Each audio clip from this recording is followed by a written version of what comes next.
તમે તમારી રોજિંદી લાઈફમાં ઘણીવાર અનુભવ્યું હશે કે જ્યારે તમારે કોઈ સરકારી કચેરીમાં જવાનું થાય, કોઈ દસ્તાવેજ કઢાવવા માટે કે પછી કોઈ એવું સરકારી કામકાજ કે જેમાં તમારે એક નાનકડો દસ્તાવેજ જોઈતો હોય, સહી જોઈતી હોય અથવા તો કોઈ એવું પ્રમાણપત્ર જોઈતું હોય, તો તમે ચાહે તાલુકા કે જિલ્લા પંચાયત કચેરી હોય, મામલતદાર કચેરી હોય, નગરપાલિકાની વહીવટી કચેરી હોય કે પછી મહાનગરપાલિકાની કચેરી હોય, આવી કચેરીમાં જઈને તમે એ કામ માટે જ્યારે ગયા હશો ત્યારે તમને ઘણી બધી અડચણનો સામનો કરવો પડ્યો હશે.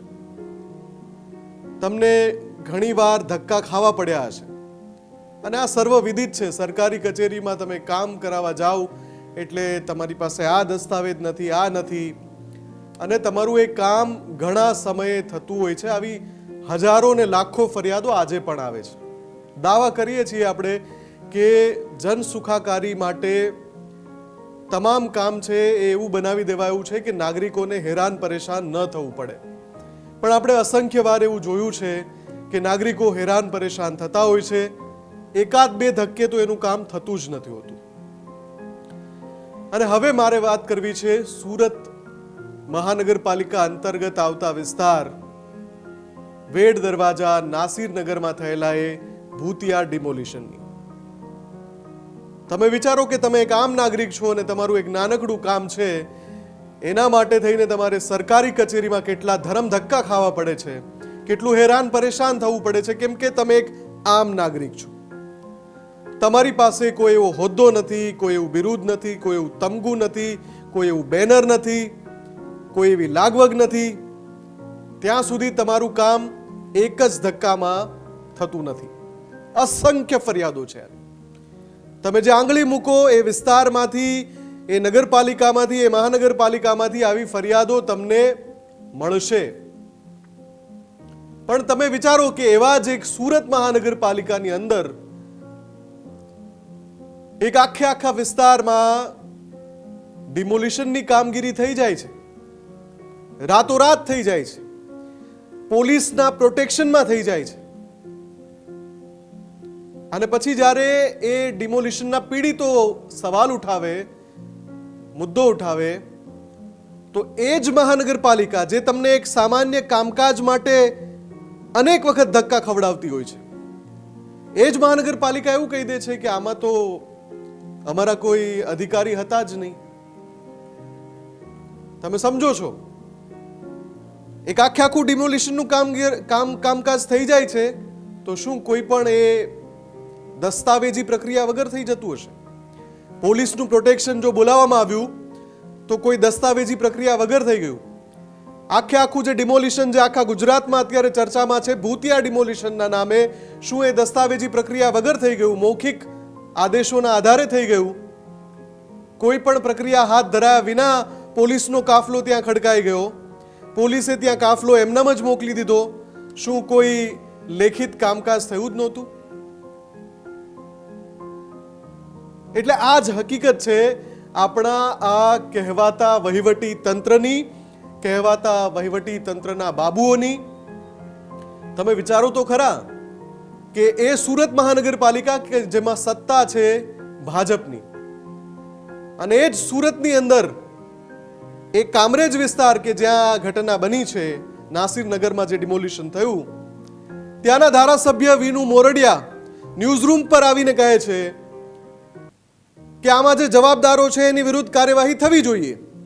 એટલે કે ચૂંટાયેલા જનપ્રતિનિધિને એવું કહેવું પડે કે આમાં જે કાંડ થઈ ગયો છે આને કાંડ જ નામ આપવો પડે. રાતોરાત ડિમોલિશન થઈ જાય પોલીસની હાજરીમાં, અને પછી મહાનગરપાલિકા કે જેની એ જવાબદારી છે એવું કહે કે અમને ખબર નથી કે કોણ હતું એ વખતે હાજર, કોણ કરી ગયું. એસએમસી તો આમાં નહોતું, સુરત મ્યુનિસિપલ કોર્પોરેશન તો આમાં નહોતું. અને પછી ચૂંટાયેલા પ્રતિનિધિ ધારાસભ્ય વિનુ મોરડિયા કહે કે આમાં જે જવાબદાર છે એની વિરુદ્ધ કાર્યવાહી થવી જોઈએ. એટલે વિચારો કે અહીંયા આખી સિસ્ટમની અંદર છીંડું નથી, અહીંયા આખી સિસ્ટમની અંદર છીંડું નથી, અહીંયા છીંડાઓની અંદર સિસ્ટમ ક્યાંક ક્યાંક ગોઠવાયેલી છે. આ ચિત્ર તમારી સામે છે, આમાં કશું સાબિત કરવાનું રહેતું નથી. મહાનગરપાલિકા વિસ્તારની અંદર ડિમોલિશનની કામગીરી થાય, પોલીસના પ્રોટેક્શનમાં થાય, ડિમોલિશનમાં 100 થી વધારે મકાનો તોડી પાડવામાં આવે, પછી મહાનગરપાલિકા કહે કે આમાં અમારા માણસો નહોતા. ન્યૂઝરૂમ એનો પર્દાફાશ કરે કે જે અધિકારી કહે છે કે અમે નહોતા આમાં, એ જ ત્યાં સ્થળ પર ડિમોલિશનના સમયે હાજર હોય એવા વિડીયો સામે આવે. અને પછી ચૂંટાયેલા પ્રતિનિધિને જ્યારે ન્યૂઝરૂમ સવાલ પૂછે તો એ કહે છે કે આમાં કોઈની તો ગંભીર બેદરકારી છે, જે પણ જવાબદારો છે એની વિરુદ્ધ કાર્યવાહી થવી જોઈએ. આપણે વાત કરવી છે એ દ્રશ્યની, એ ચિત્રની, કે અહીંયા જે ડિમોલિશન થયું એનું સત્ય શું હોઈ શકે. અને તમે બધા જ, એટલે કે ન્યૂઝરૂમના દર્શકો પૂરતા સમજદાર છો, તમે સમજી શકશો કે આખરે આ આખા ડિમોલિશનની પાછળ કોણ હોઈ શકે, કોણે ખાયકી કરી હોઈ શકે, કોને થેલા ભરીને મલાઈ પહોંચી હોઈ શકે, અને કોની સંડોવણીનો સીધો ઈશારો આમાં થઈ રહ્યો છે, એ તમે સમજી શકો છો. આમાં સાબિત કશું જ કરવાનું નથી.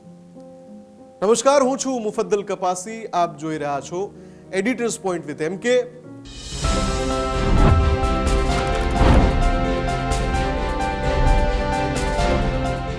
આજે મારે જે આપને બતાવવું છે એના માટે હું શરૂઆત કરું એની સાથે મારે આ લેપટોપને જરા હટાવી દેવું પડશે, કેમ કે સ્ક્રીન મારે બતાવી છે અને સ્ક્રીનમાં હું તમને જે બતાવવાનું છું, ગૂગલ મેપમાં કેટલીક તસવીરો મારે બતાવી છે.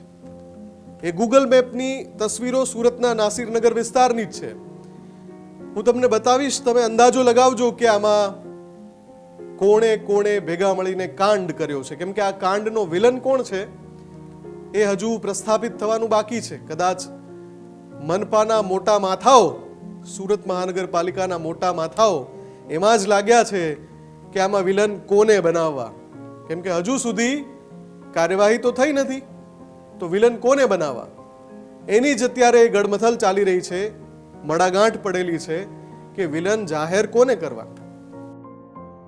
હવે તમે જરા મારી બાજુમાં જે આ ગૂગલ મેપ દેખાઈ રહ્યો છે, સુરતના કામરેજમાં વેડ દરવાજા વિસ્તાર છે, ત્યાં જે નાસિરનગરમાં ડિમોલિશન થયું છે એ વિસ્તારની એરિયલ ઇમેજ છે. એરિયલ ઇમેજ એટલે કે ગૂગલના માધ્યમથી લીધી છે, અને એનાથી આપણે એ સમજી શકીએ છીએ કે આખરે આ કાંડમાં વિલન કોણ હોઈ શકે છે.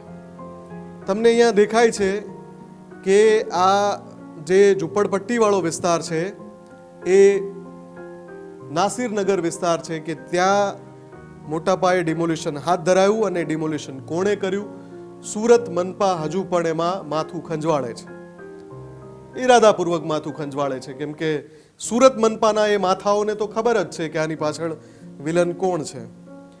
હવે આ જે વિસ્તાર છે એની તરત બાજુમાં જુઓ, ગેસની એક એજન્સીનું ગોડાઉન આવેલું છે, અને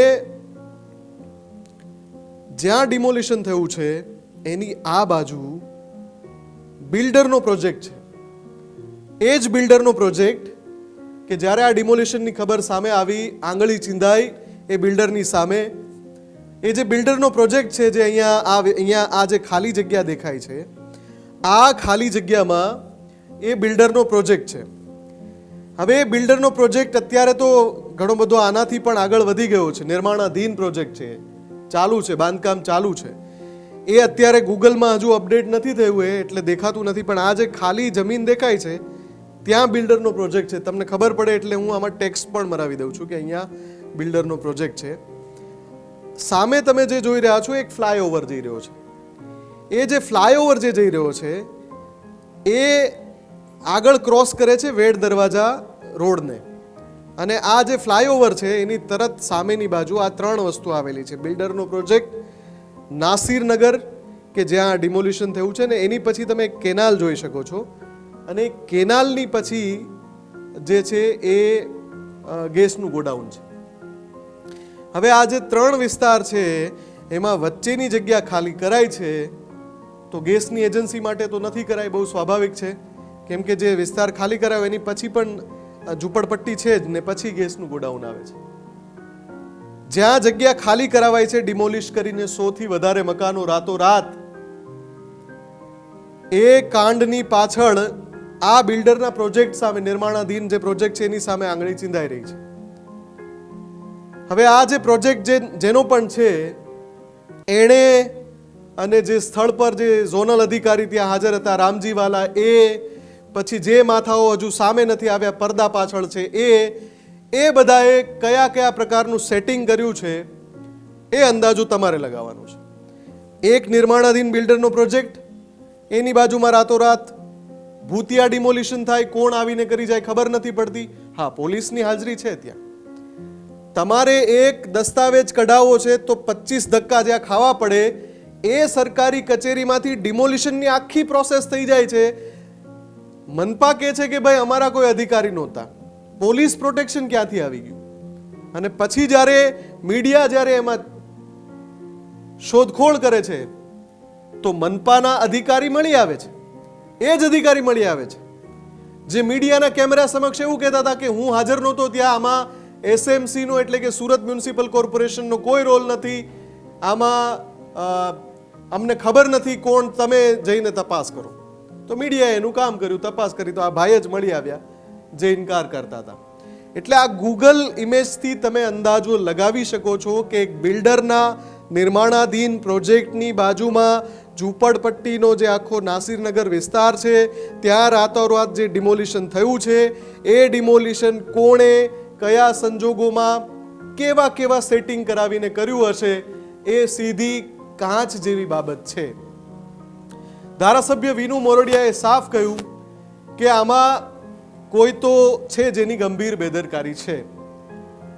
ન્યૂઝરૂમમાં ગર્જનાદમાં પણ એ આવ્યા હતા અને એમણે મોટી વાત કહી હતી. જ્યારે મારા સહયોગી દીક્ષિતે એમને આકરો સવાલ પૂછ્યો કે તમારી જ મહાનગરપાલિકા છે, તમે હવે એની સામે આકરી કાર્યવાહી કરશો એ અધિકારી વિરુદ્ધ, ત્યારે એમણે શું કહ્યું એ પણ સાંભળી લો. અમારી સરકારે સારાને જેલમાં પૂર્યા છે.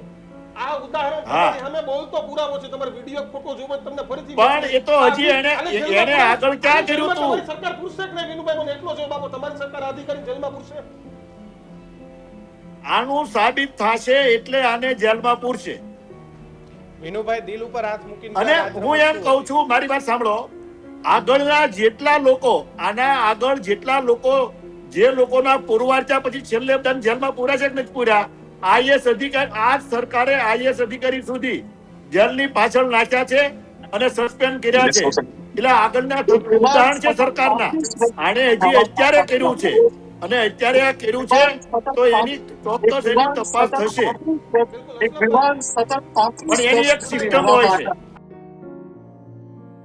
તો આ જે પરિસ્થિતિ છે, આ પરિસ્થિતિ ઇશારો કરી રહી છે કે સુરતમાં મોટો કાંડ થઈ ગયો. એ કાંડમાં એક કરતા વધારે ચહેરાઓ પડદા પાછળ છે. કાર્યવાહી કરવાની છે, નામ હજુ લઈ શકતા નથી કેમ કે ખબર પડી ગઈ છે કે આપણે ભરાઈ ગયા છીએ, ફસાઈ ગયા છે. પોલીસ પ્રોટેક્શનમાં રાતોરાત ડિમોલિશન કરવાની કોશિશ થઈ, પણ સ્પેશિયલ 26 જેવી ઘટના કોણ આવીને કરી ગયું? અજાણ્યા લોકો ડિમોલિશન કરી ગયા? ના, મનપાના અધિકારી ત્યાં સ્થળ પર હાજર હતા. તો જે બિલ્ડરનો પ્રોજેક્ટ છે જે નિર્માણાધીન છે, શું એ પ્રોજેક્ટ માટે થઈને આખો આ કાંડ, એક બિલ્ડર માટે થઈને સુરત મનપાની જે છબી છે એને ખરડવાની કોણે કોશિશ કરી? અહીંયા તો મારે સુરત મનપાના મેયરને કહેવું છે કે સાહેબ, આખી મહાનગરપાલિકા એની છબી ખરડવાની આ અધિકારીએ કોશિશ કેવી રીતે કરી? અને એ કોણ અધિકારી છે જેને હજુ સુધી છાવરવામાં આવી રહ્યો છે? અને શા માટે છાવરવામાં આવી રહ્યો છે? સુરત મનપાને બટ્ટો લાગે એવું કાંડ જો થઈ જતું હોય તો એ કાંડ કરનારાને ઉઘાડો પાડવામાં આટલી વાર શેની લાગે છે? કોણ છે, કોનું દબાણ છે કે હજુ સુધી એ ચહેરો ઉઘાડો પાડવામાં નથી આવી રહ્યો? જ્યાં સુધી આનું સત્ય સામે નહીં આવે ત્યાં સુધી ન્યૂઝરૂમ આ જ રીતે રિપોર્ટ પ્રસ્તુત કરતું રહેશે અને અમે તમામ અપડેટ્સ આપને આપતા રહીશું. આ આખા પ્રકરણમાં આપનું શું માનવું છે ચોક્કસથી કમેન્ટ કરીને જણાવજો અને ન્યૂઝરૂમ ગુજરાત સાથે જોડાયેલા રહેજો. નમસ્કાર.